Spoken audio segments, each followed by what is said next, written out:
Welcome back, everyone, to the 2-on-1 Fast Break podcast. It's been a couple weeks off here, but we're happy to be back and get going with the Week 5 action in the NFL.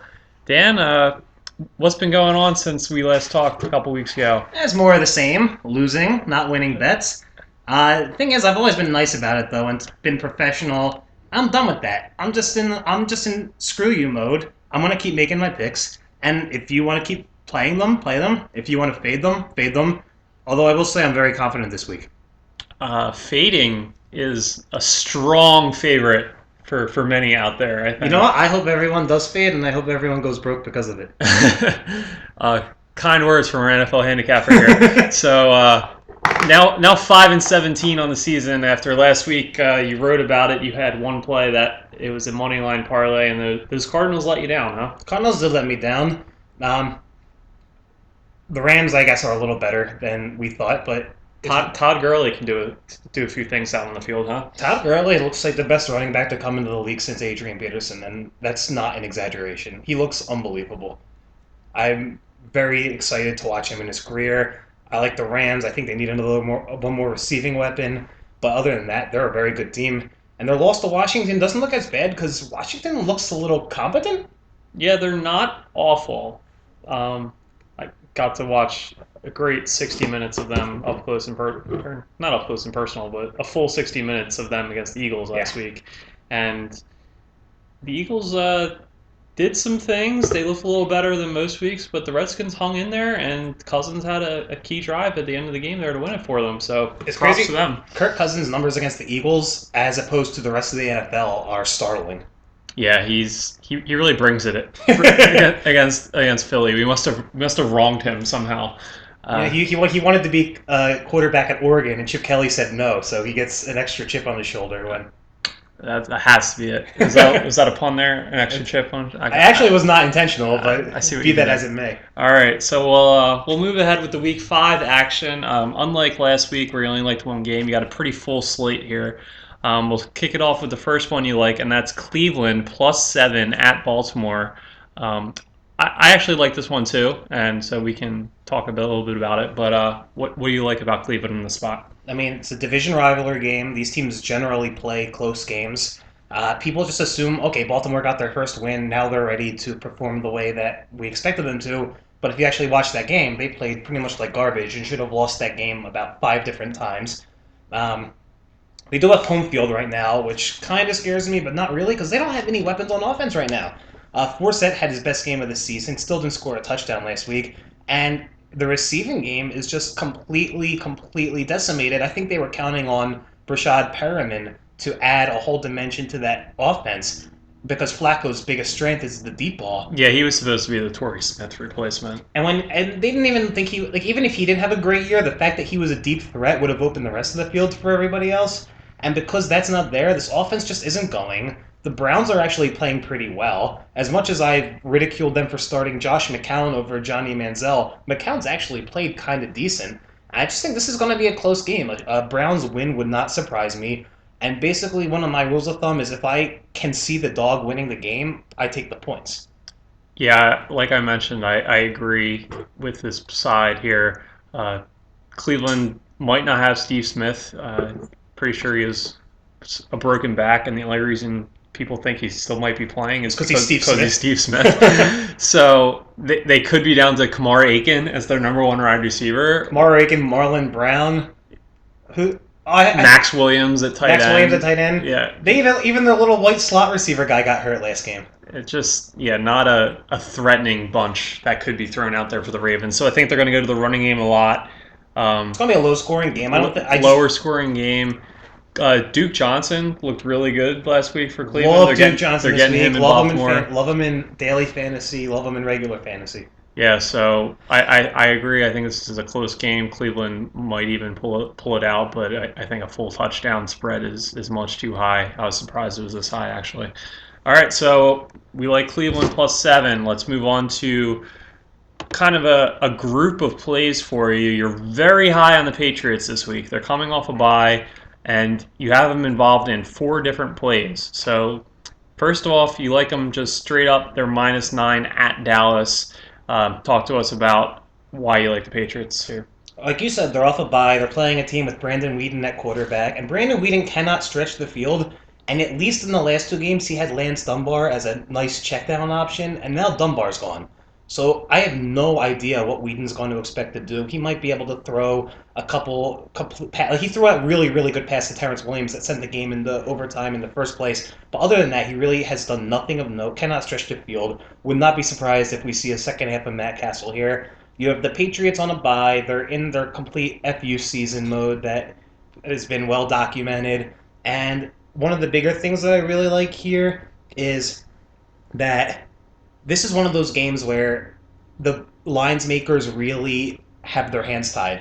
Because what are they going to do? They can't have New England as 14-point favorites on the road in Dallas on a primetime game. So they have to hang a line. This line's fluctuated between, it opened at 7, it was immediately pounded up to 9. And the word is that the Sharps and the public are both all over the Patriots. It's just one of those situations where it's a road team, so you can't make them too heavy of a favorite against a team like Dallas. But if you just look at the teams and the talent level on the field, there's no reason why New England shouldn't win this game by 20 points. I'm with you here as well. Patriots are just you can't give Belichick a couple weeks to get ready for Brandon Whedon. It's not going to end well for Brandon Whedon. In fact, the only thing that worries me is next week the Patriots play the Colts, which is they might be the first NFL team to score 100 points in a game. Yeah, they're going to be out for some blood. And I'm hoping that they show up. As long as they show up. Yeah, I think coming off a bye, it's less likely that they look ahead because they've kind of had a couple weeks to. I'm telling you right now that next week the Patriots against the spread and team total over are going to be plays. All right. We'll foreshadow it for next week's podcast. But yeah, I like the Pats. I think the Dallas offense is going to be too one-dimensional, and Belichick will know what to do. He'll make the adjustments to shut that down. And offensively, the Patriots have been great all year, and as banged up as Dallas is, and defensively, and just not great to begin with. I think they'll be able to score at will, basically. So I think -9 there, even on the road. It's a pretty good play. All right, but as I mentioned, you like them in a few different plays. So that was the straight up one, New England -9. You also like them as part of one of your teasers here. You have them New England -3, and then the second part of that teaser, you like Kansas City -3 at home against the Bears. So why do you like the KC Chiefs in this spot here, Dan? They're playing the Bears is the main reason why. Bears looked feisty last week, though. Jay Cutler came back. I don't know. That game was kind of garbage. This is a game in Kansas City, which is Arrowhead's a very hard place to play in. The Bears are kind of a dumpster fire. There's even their talk is that they're just going to start selling everyone. There's talk that Matt Forte may be traded. There's talk that Alshon Jeffrey might be traded. This team is kind of about to give up on this season. They won last week. It was a good spot. You had Oakland coming off a win, going on the road. I don't think Kansas City's had the toughest schedule ever for the first couple of weeks. They've played 3 of the best teams in the AFC. Right, yeah, I was going to mention that. Yeah, the 3 games they've lost, they're 1-3 right now. Their 3 opponents are 12-0 that they lost to. And if it weren't for Andy Reid, they'd be 2-2. But we don't have to go into that right now. Unfortunately for them, Andy Reid will also be coaching this game, so I don't think you can factor that in. However, this is going to be a home game. I think this is a game where they take out all the frustration of those games they lost. I don't think that the Bears are going to be able to get anything going on offense against them. This has like a 35-17 kind of game going for them. In my opinion, I think that's kind of what the score is going to be. I do like KC on the road, but like I said, Andy Reid's coaching and the fact that there could be like a last-second touchdown for a backdoor cover, I'm very happy to tease this with New England. I was just going to mention that. I disagree. I think Chicago's offense is going to be able to move the ball a little bit. Cutler's back. Eddie Royal's getting healthy. There's talk that Jeffrey might play this week. Forte and Bennett have both been solid. Jeffrey was limited in practice today. Well, okay, so maybe he's not, but I think even with Royal, Bennett, and Forte out there, and with Cutler back, I think they'll be able to move and score some points. So I think 9 would be would be too high for me. It's tough to really gauge where KC is as a team right now because, as we mentioned, we haven't we've seen them against the NFL elite, and it's tough to form a judgment in those situations. So I like them 3 points at home. I think that's a wise play to tease them down. I wouldn't take them with the full 9, but I'm all right with this play. KC -3, New England -3. All right, so you have New England as one other two-team teaser. So New England -3, and to finish this one off, you like the Giants -1 against San Fran. That's the Sunday night game, and it's in New York. So Dan, talk to us about the Giants here. Giants have been pretty good this year. They're a couple. The narrative is that they're 2 plays away from 4-0, which I don't like narratives. I think that hot takes are stupid. But the truth is, the Giants have played very well, and the Niners. Here's the Niners, because of that Week 1 showing against Minnesota, are still, they're not getting credit for being a good team, but they're not being considered one of the worst teams in the NFL, and that's what they are. They're absolutely atrocious. This is one of the last times that you're going to be able to see a line with them that's only a touchdown. I mean, I tease it. I like the Giants. In fact, I like a lot of chalk this week, which scares me. But there's just a lot of situations where a vastly inferior team is going on the road to face a good team. This is one of those. San Fran's a West Coast team. I guess it's an 8 o'clock game, so the West Coast to East Coast doesn't matter as much. But I just think this team is garbage. Colin Kaepernick just looks like... It looks like it's like almost... He's... Ever seen the movie Like Mike? I did see that. It's yes. it's like Kaepernick's like without the shoes. So he's lost his MJ powers. Yeah, he's lost his mojo. He's back to just plain Little Bow Wow. So, yeah, I agree. The Giants have looked good all season. There's no really reason to parse words with them. They've been a solid team, and the run defense is one of the best in the NFL so far, and that's what San Fran's only been able to do offensively is try to work Carlos Hyde a little bit. So I think they'll be able to shut that down. And like you mentioned, Kaepernick's been an absolute dumpster fire. I don't think they're going to be able to pass the ball. The whole team has been a dumpster fire, which is how you need to attack the Giants. I mean, their defense has been hit or miss. They were not bad against Green Bay last week. You know what? Green Bay was in a horrible situation. They were on the road in San Fran, and they realized that they kind of didn't have to they didn't have to pour it on, so they kind of just chilled and let Kaepernick lose the game. I feel like if Green Bay needed to, they could have scored a lot more than they did. Green Bay went with the just chill offense. The just chill offense. All right. Netflix and chill offense. All right, but anyway, teasing this down to -1, I think the Giants are going to win here. They're at home. They're the better team. So Vegas is vulnerable this week. Well, all these -7s are going to be teased. Vegas really needs one of these upsets to happen. And Vegas usually gets what Vegas wants. They did last week with the Rams being the Cardinals. Exactly. So something to keep in mind. But again, teaser here: New England -3, Giants -1. All right. So we'll save the New England's involved in one more play. We'll save that for the last. Yeah, banging out right now. We've talked about 3 of the teams already. All right. So finally, with New England at least, you have a big money line parlay. Didn't pay off for you last week, but now you have a 4-team money line parlay. It's the Giants, the Patriots, the Chiefs, and Green Bay at home against the Rams. So it's a 4-team money line parlay for +150. So we talked about 3 of those teams. Green Bay at home against the Rams is the last part of that. So it would be funny if the Rams screw me again this week. They're feisty. They are feisty, and I like the Rams, and we've talked about them. But Green Bay's at home.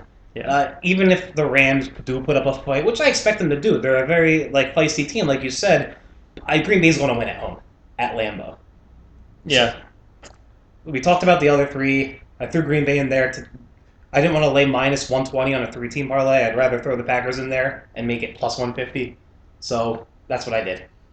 All right. Well, pretty much talked about all those teams, so no need to dive any more into that. Correct. All right. So you have 3 more plays, big slate this week. They're all single side plays. So one of those is the Bengals -3 at home against Seattle. I'm a little bit wary about this one, Dan, but you're on the 4-0 Bengals. So talk to us about Cincinnati a little bit. I think we're getting a couple points of value just in the public perception that Seattle's just. We assume they're going to turn it around. We assume that they're going to be better. Uh, this team almost lost to the Lions. Their offensive line play is about on par with the Eagles. Um, Now they have to go into Cincinnati. They're a West Coast team, and it's not like they're a West Coast team playing a 1 o'clock game, which is not what they're used to. And they get to face the Cincinnati defense. And this Cincinnati, look, you're talking to a guy who took the Raiders +3 against Cincinnati a couple weeks ago. But I watched them. I completely flipped on them. This team looks awesome, and I think that if it weren't for name recognition in the Seahawks right now, this would be a significantly higher line. Seattle won the game because of the blown call on Monday night, so they're going to lose this game, and they'll still be okay probably. If they lost a game against Detroit and then lost this game, it would be a completely different story. But this is just a bad spot on the road. And you know what? Like, I kind of think the Andy Dalton sucks narrative is a little bit tired and played out. He's just looked fantastic because he's had all the time in the world. I don't see that changing. That's the thing. The offensive line is doing a great job. He's not being touched. I think he's only been sacked twice on the season. It's that's what worries me is that if there's ever a game where the opponent gets pressure on him, he's a completely different quarterback. He's the Andy Dalton that we've come to know over the years. Are we sure that that's it? Like, it's when he has time, he's good, and when he doesn't, he's not. Is that it? I think it's a big part of it. I think the fact that they have a little bit, like, look how many weapons they have. They have two really good running backs. Tyler Eifert being healthy is huge for them. AJ Green's is having one of the best 5 years to start a career of any wide receiver in history. And then they have a guy who only catches touchdowns in Marvin Jones. It's just a modern day Chris Carter. A modern day Chris Carter. But there's no weakness on this offense. And see, I don't know. I'm ready to sell on Seattle. They had a really, really, really good run, but they just don't look good. And the losses that they've had haven't been flukes. They've been outplayed. No, I agree. I don't think Seattle's any tough shakes or anything. Russell Wilson's been amazing all season, though. I'm not ready to bet against him when he's getting points. It's a stay away for me. But all the points you've raised are very valid. So Russell Wilson's amazing. You're absolutely right. If there were any other quarterback, like we're talking about how bad the offensive line is, and that's not even considering all the times that he's escaped trouble and gotten a playoff. Yeah, if it was not one of like the Rodgers Wilson echelon of quarterbacks at the controls for Seattle, they'd probably be on 4. Yeah, but he's been amazing. So stay away from me. But you like Cincinnati -3. All right. The next to last play, week 5, is you like the Raiders, who you've been on almost every week, I think, this season, and you like them on your over under for the season. It's in Oakland. So you'll have those crazy Oakland fans out there, and they'll be trying to rattle Peyton Manning, who comes in for the Broncos. Oakland's getting 4.5, and you like the Raiders here. Oakland wins this game outright. The Broncos and the Panthers are the two 4-0 teams that are complete frauds. The Broncos are going to win some games because their defense is fantastic. Whoever would have thought that a Peyton Manning offense or a Peyton Manning led team would be saved by the defense. I just think in this situation, in Oakland, Oakland's going to be able to score just enough points to win this game, or at least keep it close. I feel like this is going to be like a 17-14 Oakland win, and I don't see any situation in which Denver just comes and lays it to them the way the Bengals did. Yeah, I agree. It's a lot of points, and it's open at 5.5. It's come down. Yeah, we've talked enough this season about how Denver's offense is awful. I think it's pretty much common knowledge at this point. Man, that Denver defense, though, it's so good. Like, I could easily see a David Carr pick 6 or something. I know he's been pretty good this year, and it looks like they turned the corner. I think I'm with you. I think 4.5 is just too much for me to go with Denver. I think 4.5 is the right side. I don't know if it would be one of my plays personally, but if you had to be on the side, I would definitely go with Oakland here. Denver's on the road. They don't have the home field advantage anymore of having the thin air that they're used to. If this is one of those games, if Denver were home, I'd probably be on Denver here. Yeah, and it would probably be -6 or yeah, but probably maybe even higher. But the two teams we talked about today, I love playing Kansas City at home, and I love playing Oakland at home. And I actually like playing the Rams at home too. For some reason, I don't even know if their stats back this up, but I feel like when I watch them at home, they play significantly better. I don't know. We'll look into that. We'll go to footballexpert.com. We'll get our interns on that. So Oakland plus 4.5, and your final play of Week 5 this is this is the saddest play. Yeah, Philadelphia -5, well, at home against the Saints. Dan, how could this Eagles team be favored by 5 against anybody? I think that's the question. Well, my reasoning for playing this game can best be summed up by a historical quote from the movie 8 Mile. And that quote is... Is that historical? It is. It's one of the best quotes ever. Okay. It's a B Rabbit, portrayed by Marshall Mathers, who you may know better as Eminem. I'm familiar with his work. He utters the line, "If something's going to happen, it's going to happen now." And that is exactly how I feel about the Eagles this week. Like, they have all that preseason hype, and they've done nothing but lay eggs since the season started, aside from a fluky win in New York. If they're going to right the ship, if they're even going to contend for the East, they're going to have to put on a dominating performance at home against the Saints, where Drew Brees is playing, but we know he's not 100%. And I think it's going to happen. I really think that objectively, not just because I'm an Eagles fan, but one more clunker by the Eagles, and I'm completely done. Do they have to stop living down here and start living up here? They do. They have to go to bingo and win. Yeah. Is what they have. Gosh, I'm not ready. I'm not ready for the Eagles to give 5 points yet. When there's a 5-point spread, you know that just means that Vegas has no idea. Yeah, it's so it's like both these teams. You just have no idea what you're getting. Well, you know with the Saints, you're getting awful defense, but yeah, love Bradford, like guys like Zach Ertz. I love the Eagles in general this week. I think that they're going to do it. I think that they're going to look like the team we thought we were going to see. Yeah, I'm not ready. And also, like, I'm not emotionally prepared for thinking the Eagles are gonna win big. And I kind of feel like Sam Bradford realized in the second half, like, hey, if I throw this ball far, my guys can catch it. Yeah, they've been stacking 8 and 9 in the box for 3.5 games. Maybe I should try to stretch the field a little bit. And it worked. Oh, imagine that. Yeah, they looked better last week, but like genuinely, 5's too high for me. And you have the Saints coming off a Sunday night win at home. Yeah, that was kind of fluky. This wasn't a play last week, but just because I felt like it, I bet on the Saints -3.5. And you want to talk about a lucky win? Going to overtime because it went into overtime because of a 31-yard field goal was missed. Right. And then even when it gets to overtime, you figure they're going to. Although the new rules do make it so you can cover over 3-point spread in overtime now. Well, only after the first possessions are. Yeah, but teams are at least now trying to go for a touchdown. Oh yeah, sure. But yeah, still, it's not always going to happen. Correct. Yeah, you're right. You're absolutely right. It was a lucky win. But regardless, Saints are off that. They still didn't look very good. I don't know, man. If it's going to happen for the Eagles, it's going to happen this week. All right.